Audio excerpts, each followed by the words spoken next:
Welcome to the Global Medical Device Podcast, where today's brightest minds in the medical device industry go to get their most useful and actionable insider knowledge direct from some of the world's leading medical device experts and companies. Hey everyone, welcome back to the podcast. My name is Etienne Nichols, and I'm the host of today's episode. In today's episode, we spoke with Gary Sainer on the topic of unique device identification, or as it's commonly known as UDI. UDI. Gary has been helping companies achieve UDI compliance on a global scale for years. He's also considered to be a thought leader in this part of the industry. Gary is the Senior Manager of Information Solutions for Life Sciences at ReadTech, and he is a recognized authority within the life sciences community on SPL, FDA Electronic Drug Registration and Listing. That's EDRL, for those of you interested in acronyms. And he's also a leader and recognized authority on medical device UDI compliance. I also want to mention that we've been working with Gary to create the ultimate guide to UDI. This is a free resource for you, our listeners. So be sure and check out the show notes to find out where you can access this guide. We covered a lot of ground in this episode. We talked about things like what is the current state of UDI in the US, gave a brief history and current deadlines. What is the current state of UDI in the EU, and what are the differences for UDI for EU versus US? We also talked about the 4 quadrants of UDI that companies need to be aware of. So pay attention for that. And we talked about much more. Seriously, if we need to do another episode with Gary, please email me and let us know. So without further ado, please enjoy this episode with Gary Sainer on unique device identification. Hey everyone, welcome back. This is Etienne, the host of today's episode. I'm excited to be with Gary Sainer today. He's from ReadTech, and we're going to be talking about UDI, unique device identifiers. And some people call it unique device identification, but both with the FDA and the EU, we'll try to cover a lot of ground here. So we'll just go ahead and get started. Gary, I don't know, how are you doing today, by the way? Oh, really good today. Trying to keep up on the various changes. So we'll touch on those later. You know, isn't it? I thought we had this figured out like 3 or so years ago, and it keeps changing on us. Literally, there's things to share from like literally a week ago. So there's a lot to talk about and keep fresh, up to date with the info. Yeah, well, we'll talk about those dates here in a little bit here, but I also want to talk about maybe some of the complexities regarding UDI. But before we get into that, maybe let's just go ahead and talk about one in particular, because the US FDA Class 1 UDI deadline is coming up. What should companies, if they're those Class 1 companies, that date has been moving, what should they be thinking about and what should they be doing right now? Yeah, this is starting to cry wolf, and then now you don't believe it anymore. But this is like the 3rd to 4th date that's been set out by the FDA. And some history on that. We understand what the FDA has been challenged with in coming up with that. Originally, Class 1s were due back in 2018. And then prior to that Class 1 deadline, the FDA had a lot of feedback from industry about the previous classes of devices that were already sent in. So the Class 3s and 2s, downstream users started to search that data, look at it, and implement it in various downstream systems. And there was a lot of feedback that said some of these fields are either not correct or they're not complete. There were some fields that were marked optional, and industry kind of took that as a free opportunity not to submit anything, when really the FDA kind of intended that to be conditional. So, if you have it, please submit it, sort of thing. So anyway, the FDA extended the deadline from 2018 out to 2020 and asked companies to take that additional time, go back, clean up the data that they had already submitted, and prepare high quality data for Class 1s. And then, as you know, 2020 hit, and COVID was interrupting all of our processes, right, and timing. So the FDA responded to that. They had internal staff that was dedicated to, responding to COVID, and were diverted. There was also a realization that industry had other issues, had remote users. They, people weren't present anymore in the office, and the whole infrastructure had changed. So they point to that COVID issue as pushing the date back again from 2020 to 2022. Now, September of this year, September 2022, we have this Class 1 deadline. And just like a week or so ago, back in July 25th, there's a guidance document came out that I think you were referring to. And that had 2 important, bits of information. One is that the September deadline remains in place for complying with Class 1 labeling, and if it's applicable, direct marking. So that did not move. So September 24th of this year for those particular attributes. But they did extend the date for the Class 1 Good ID submissions. So that is now December 8th of this year, 2022. They moved it out 75 days. And the reasoning for that was they felt they were, I guess, late in advising industry of a particular exemption for Good ID submission. Now, this particular exemption has a little bit of history. It went back to October of last year, where the FDA put a proposed draft guidance out and basically said that your Class 1 is 510K exempt, and most are, and you only sell to the retail over-the-counter market. Then, with a little bit of exceptions, you do not have to submit a Good ID record. So they basically took the submission aspect out. And that draft guidance was in place. Industry knew about it, but they were in limbo. They really couldn't depend on that and point to that as a legal exemption. It was draft, non-binding, and time marched on. And literally up to a couple of weeks ago, here we are about 2 weeks before September 24, or 2 months before September 24. And finally, the FDA responded and with a final guidance that confirmed that exemption. So if you do have Class 1 510K exempt and retail sale only, then you don't have to submit a Good ID record. And there's a couple exceptions, built into that. So I think the FDA felt that, we're kind of late in responding because some companies had held back, not knowing what to do. They might have tens of thousands of records that would be in play here. So either to start preparation and go ahead and submit those records, or, cross your fingers and hope to die that, the FDA is going to come through with some kind of confirmed. So anyway, that's the quick little story on that guidance. So we're looking at December 8th of this year for Good ID submissions and September 24th for the other labeling, document or direct marking, and any document updates and quality management systems. By the way, there's some UDI touch points inside all those documents, SOPs and so on, and reports and so on. There has to be provisions to accommodate UDI where it's applicable. So that's a little bit of a long answer, but I love it. It's where we're at on that guidance.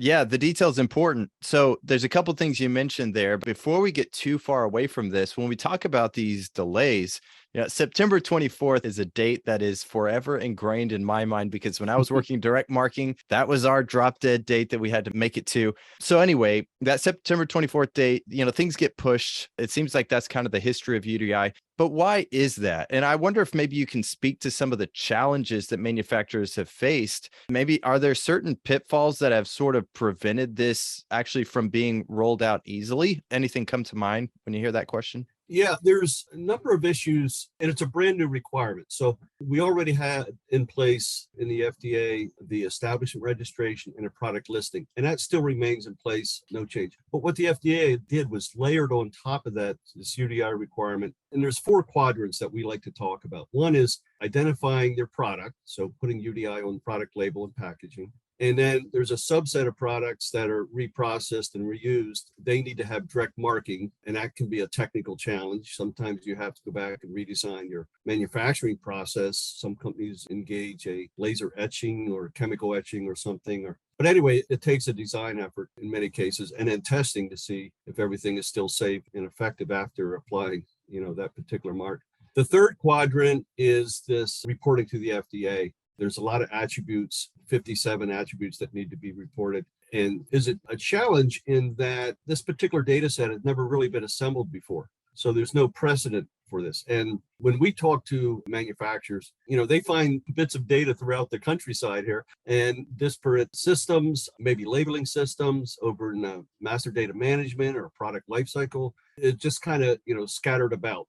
So collecting that information, finding it, collecting it, and then determining, is this a full set? And many times there's some fields that are omitted. You have to go search for those. The other issue is sometimes you find the data and it's not accurate, or it hasn't been touched for a while. It's not current, it's obsolete. There's issues with formatting. Sometimes the formatting of that data that's held for internal processes is not the format that actually gets submitted to the FDA. So there has to be some transformation done. And then unfortunately, it continues where this is not a one-time activity and then it's done. There needs to be maintenance and making sure that the content is updated. in the event there's changes. So making sure there's data owners and there's some stewardship in trying to find these values. The original data owner might have left the company by now, and the information might have been on their laptop, which is now, repurposed. So it's a little bit of an issue in working with the data. Now, that's a little bit of discussion about the actual collection of data. But another challenge then is how do you actually submit that data to the FDA? And there's two basic options. One option is to put a manual entry approach in place and key data in. The other option is to submit the data electronically and use something called the electronic submission gateway into the FDA. That's the only two methods. So when you think about what's best for your company, manual entry, there's some established inaccuracies when you transcribe data and simply type it in. So, some companies go ahead and have a quality control check of the data that was actually submitted. So sometimes a perception that this is a free option to go with a manual entry. And what is not under consideration is there's actual time and effort to make the data entry, check it, and then in the course of setting that up, you might have to have some consultant information about training and education. So those particular items all come into play when you think about the manual entry option. It's a lot of what I would call hidden costs. You think it's free, but surprisingly, there's actual direct costs. And then your other option is if you go to an electronic submission, there's options there where you can either build internally a system, you can buy a system and have it installed, or you can rent a system. And we here at Retech actually are the third option there. We provide a system already in place and available. It's basically Airbnb. You move in and everything's furnished, ready to go. That's cool.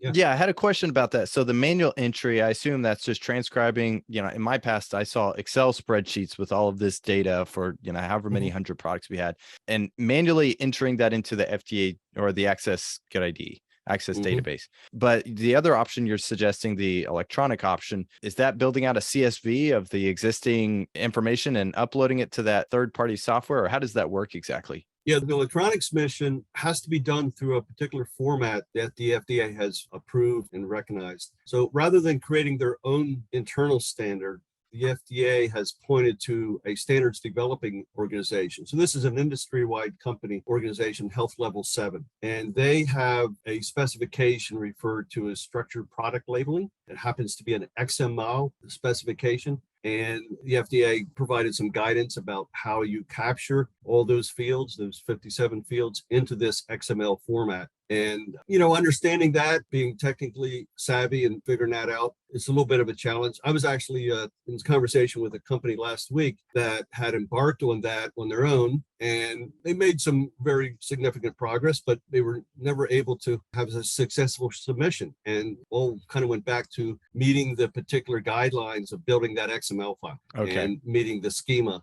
that's required. By the way, once you finally figure the build of that file out, there is what is referred to as electronic submission gateway. This is an FDA portal to receive a lot of information. And it turns out that CDRH pointed to this particular pathway to receive the data. So you'll need to set up, a gateway account. Now, one of the advantages of going with the rent model with a particular vendor is that that vendor has hopefully figured all that out and build a gateway. So, that's all hidden. And really, you just need to supply raw data to that rented system, or many times referred to as software as a service, a SaaS model, where you simply subscribe to it and then deliver raw data. Internal policies take care of, packaging it and sending it. And, there's a little bit of nuance about making sure the acknowledgements that come back from CDRH, there's 3 acknowledgements, and making sure that they're all complete for every single record. We've seen issues where sometimes the FDA does not respond, so it never gets published. And unless you're very vigilant and, keep down to the individual record, you'll never know it, unless, you have a good process to go back and check all that. So it doesn't come with some challenges, but I would highly recommend that you find a vendor that's experienced and capable in submitting that XML file. Okay. Makes sense. So you talked about the first, second, and third quadrant. You mentioned there were 4. What's the fourth quadrant? The documentation SOPs? Go ahead. Yeah. So there are a number of points in the final rule. And off the top of my head, I think there's about 6 or so additional CFRs, Code of Federal Regulations, that are affected by UDI. So there's some requirements that there's a policy requirement that a labeling person make sure that UDI is properly administered and designed and placed on the label before that label design is released. So,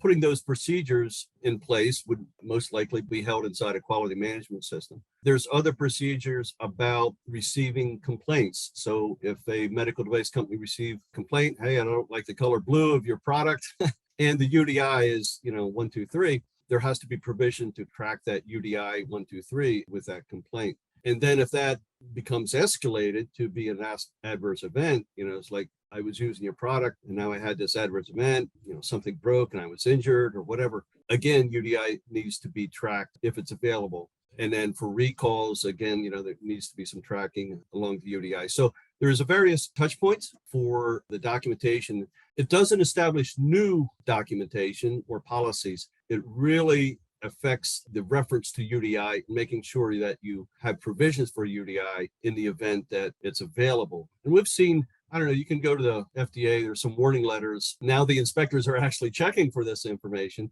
that, UDI was not properly handled. So you don't want to go down that road. Make sure you're aware of some of these touch points. They're in the final rule, or, I'd be glad to share those in additional information or something like that. So that's the good, policy best practice there in the fourth quadrant. Okay, great. No, that makes sense. It's very comprehensive. So when you're talking about, we've been talking about the US, the FDA. That being said, though, the EU has a complicated UDI implementation schedule as well. Now EU MDR is in place. There's a requirement for UDI in the EU. So recently they announced some delays as well, though. Is it a similar situation? What should companies be doing or expecting in regards to EU? Yeah, now the timing for the EU is a quagmire, to be honest with you. I mean, I have a set of timelines that I present, and I think I've redrawn it probably, a dozen times so far. And to understand what the impact is, you have to understand a little bit about what happened in Europe. So the quick little history lesson is that the European Commission completely revamped the regulatory platform. So the full infrastructure is now changed from directives over to regulations. And now coming into play is a medical device regulation and a in vitro diagnostic regulation. And this is quite different than what happened in the US. In the US, all your approval process in establishing registration and product listing, that was untouched and remained in place, and UDI was simply a new requirement. Not so in Europe. UDI becomes one of the many things that a manufacturer has to learn and be, educated on and then respond to. And there was no grandfathering of products. So basically your whole portfolio now has to be reevaluated to the new regulations to see if they meet. And when you think about that, if you go back to the medical device class ones, which most of those are self-certified, that was May of 2021. So there was a lump of activity there for companies to go through, their technical evaluations, they might have had to do some further evaluations and analysis and testing, but basically they had to come up with this self-certification and put their name on the declaration of conformance and say, yeah, we're okay, we meet all the regulations. And that was a huge challenge. That was a big challenge just for your class ones. And most recently, in May of 2022, a similar deadline took place for the in vitro diagnostics. So there's now class A products that are self-certified as of the date of application in May. It was another bundle of energy that had to be, put together and, meet all that. Now, when you get beyond the class ones and you start to get into class twos and threes, the 2As and Bs and so on, and now you need to engage a notified body to evaluate your documentation. Just like products were not grandfathered into the new system, the notified bodies were not grandfathered into the new system. So there was a recertification, if you will, of the notified bodies to make sure that they were qualified to evaluate MDR and IVDR regulations. So there's a bottleneck. There's less notified bodies than before, and the level of effort is huge because remember, it's the whole industry has to now be checked, all the devices. So this is producing a real significant problem with engaging a notified body. So one of the things that you might highly recommend is that make sure you engage with a notified body that, first of all, has made commitments to review products under the MDR and IVDR as appropriate, and get on their list and start to collect your data according to the MDR so that when your schedule comes up in their timing, you're ready to go, because there's some deadlines legacy products with old certificates, and again, sometimes they expire over the course of time, but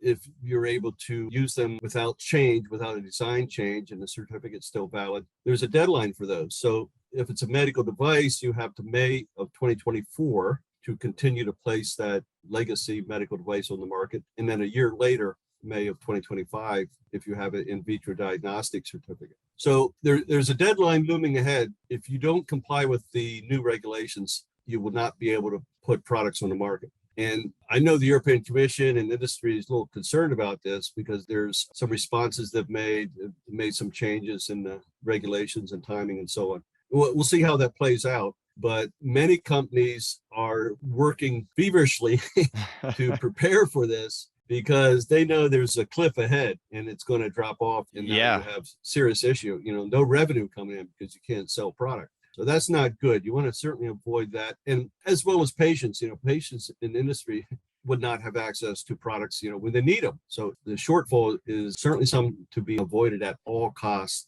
Now, there's a couple things that can be done right away. I would suggest UDI has 3 of the 6 modules up and running even now. So UDI is this new database platform that handles all this data related to medical devices and in vitro diagnostics. The UDI is to Europe as the good idea is to FDA.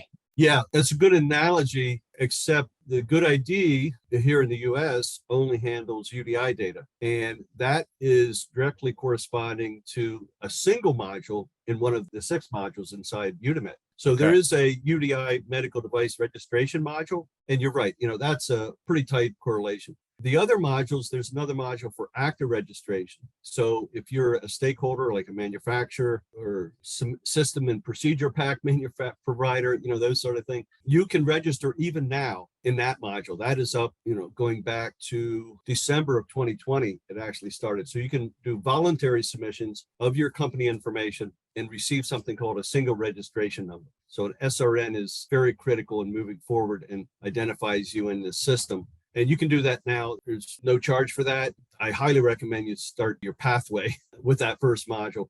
And then the second module is this UDI and device registration. That's also voluntarily able to be used. It was open back in October of 2021. And I checked a couple of weeks ago, it has 96,000 records already in it. Okay. So people are making use of it. They're putting data in, and you can walk down that. And again, that's voluntary at this point.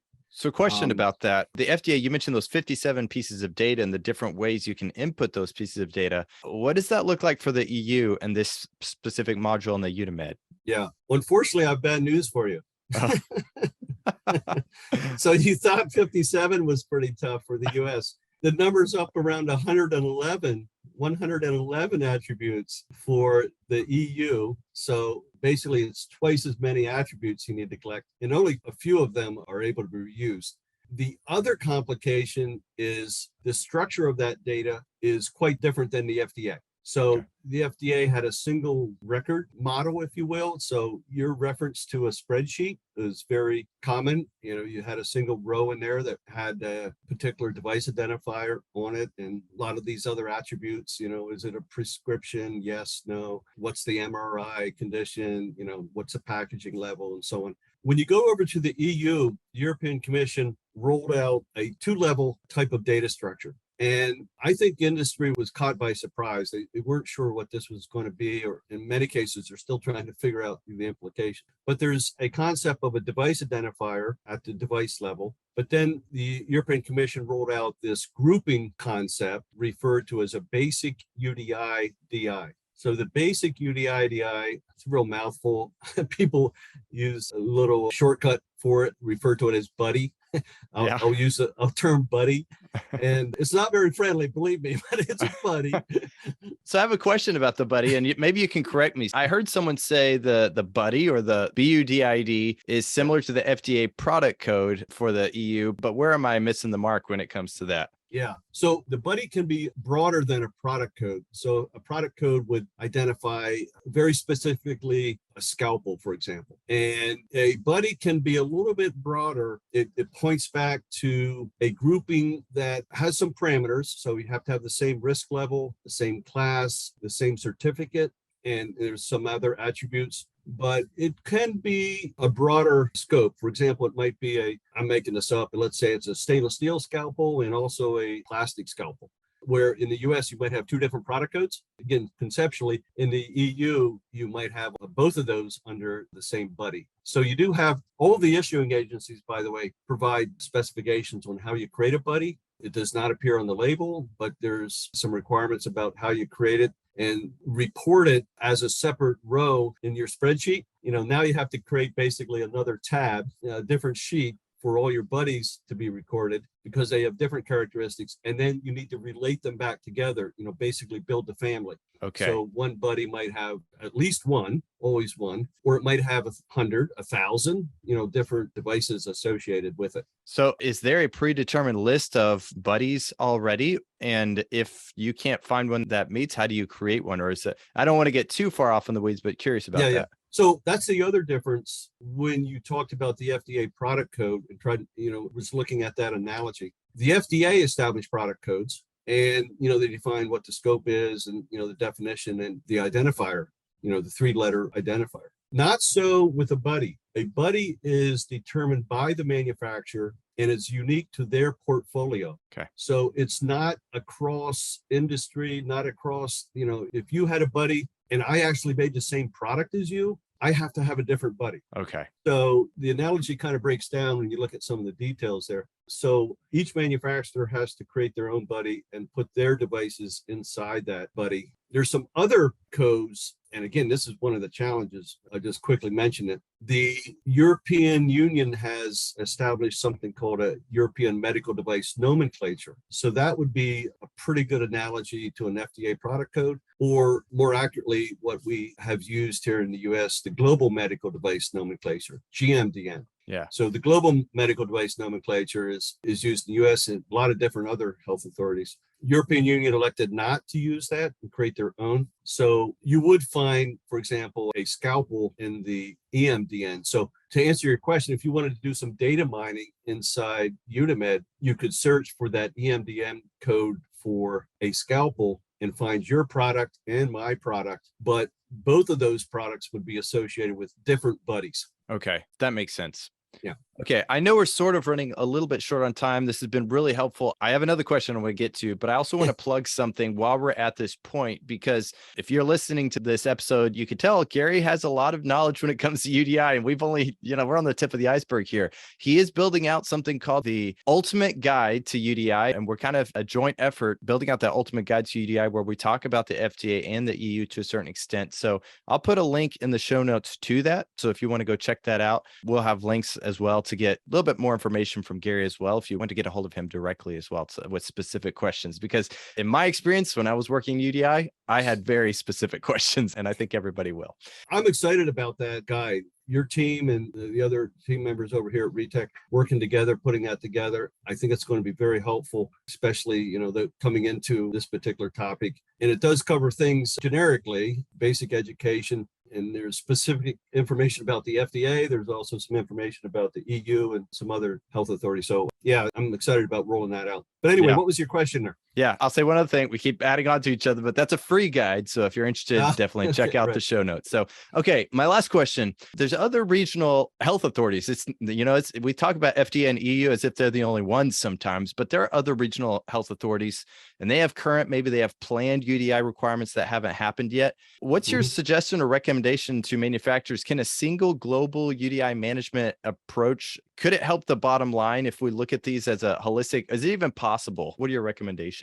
Yeah. So we have found that with the FDA and the EU in place, the regulatory landscape typically uses one or the other as a precedent. So some of the other health authorities around the world will kind of base their policies on one or the other, US or EU.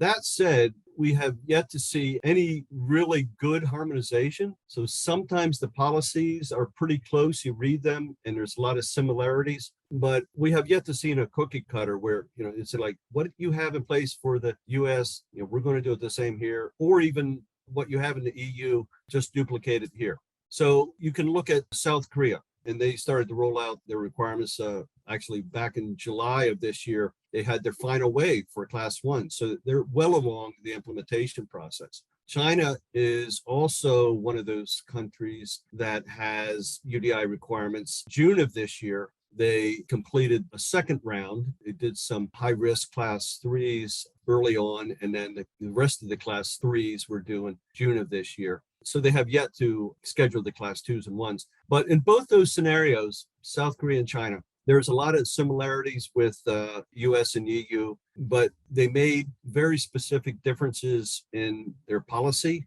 and also the data that they collect. And Etienne, you're aware of this International Medical Device Regulatory Forum, where there was some guidance put out, and their regulators kind of sat around and say, okay, what's UDI and what are some good guidance and practices of what should be done? And then unfortunately, each implementation as it is implemented by a particular health authority deviates from the core guidance, and they layer on some additional custom things. So it makes it very difficult. So when you start thinking about a global approach, you have to realize that even though it kind of sounds the same, hey, it's UDI for Australia is coming up, or UDI for Saudi Arabia has a deadline in September of next year. And, oh, okay, well, I already did it for the US, I'll be good. Not true. Unfortunately, I mean, I had this dream that there'd be this one big global database of UDI information. And I think others might have thought that initially, but it has not happened. Even UDI databases are totally independent. FDA Good ID has no connection with the European UDIMED, and we don't see it happening anywhere else. So the policies are different, the data structures are different, and so it makes it very tough. Now, that said, there are systems, and actually that's one of the activities here at RETEC, is to take a very close look at each of these different health authorities, see where they are common, see where they are different, and build a single central database that is able to apply attributes as they are able to be reused to each of the different health authorities and collect data and validate data per each of these independent health authority business rules. So it is able to be done. We're doing it, and have in place US, EU, China, and South Korea, and very far along in Australia or Saudi Arabia, I meant, and working with the technical group down in Australia. So it is able to be done, and there's significant advantages. When we talk to the clients, they want to be able to have governance of this data in a central repository, common reporting for each of the different regions, and have a master source of information, and then be able to reuse it where possible, have the same common interface, alerts and messages, and just be able to maintain the data elsewhere. The other point is that by going to a single system, usually that will be associated with electronic submissions as well. So there are machine-to-machine submissions to each of those four regions that I mentioned. They're all different. So, we built a different custom gateway for the FDA, EU, and different APIs for China and South Korea. But let a vendor take care of that. And the concept of it is a data hub. So you have one particular data pipe sourcing the data into the system, and then let that management system act as a conduit and take care of validation for each of the specific health authorities and the gateway and the acknowledgements coming back. So it's able to be done, and it has significant advantage over obviously manual submissions and trying to keep track of what's going on. But there are significant advantages in that. That's fantastic. I mean, you mentioned the hidden costs, and I would hope that, companies are starting to recognize those aren't hidden costs when you have somebody manually typing something in, because you also have the risk of mistyping, because I know we've all fat fingered something. So yeah, that's fantastic. I'm glad that was actually going to be my next question. How do we collect all this data in a uniform way for, across, all the overlap and doing those things. So that's really good. I'm glad you're doing that. We'll put a link in the show notes. So if anyone wants to look up, see how to find Gary, how to find things that he's doing with RETEC and so forth. You can tell Gary lives and breathes this. He probably has a whole nother episode, but we've got a hard stop. So any last words, any recommendations you have for our listeners before we close it down? Well, I would highly encourage those to realize that time is short. And one of the takeaways that we have always walked away with, whether it be the US or EU, China, South Korea, is that, unbelievably underestimated my time to comply. And there's a number of things that go into that, learning the regulations, because now they are different. You can't just simply cookie cut what you knew for the US. And many times the data is not as clean as you hoped it would be. And there are some nuances when you go into China, South Korea. There's a local representation that, this organization needs to have a physical address in that country. So that comes into play, making sure those users are in place. Many people think, oh, okay, I'm going to put UDI back on the shelf because, for example, the EU deadline, was moved out a year. That is really a risky play. Some companies do the opposite of that. They want to keep their momentum in place, keep rolling.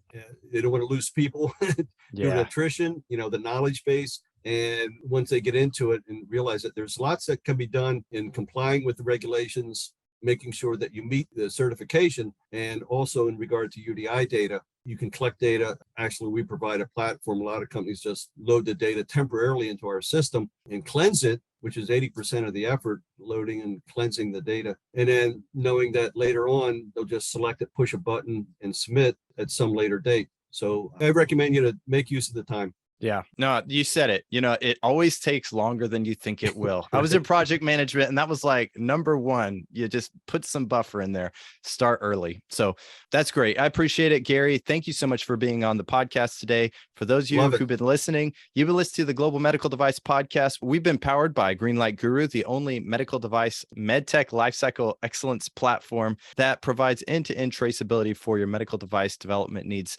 Definitely check us out at greenlight.guru, www.greenlight.guru, and we'll see you next time. Thank you so much. Thank you so much for listening. Just a few of the points I personally took away from this conversation were the UDIMED requires nearly double the attributes as the US's Good ID, but there are tools out there to make that transition much smoother. Number two, if you understand why this initiative took place for UDI, it becomes much easier to implement. The user of this product should be able to clearly and easily identify the device. And while there is complexity with manufacturing, you aren't the first one to go through this. It can be done.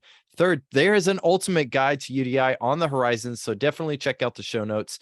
If you enjoyed this episode, reach out to Gary on LinkedIn. Let him know. Also, I'd personally love to hear you via email at etienne.nichols@greenlight.guru, or look me up on LinkedIn. I'd love to hear from you.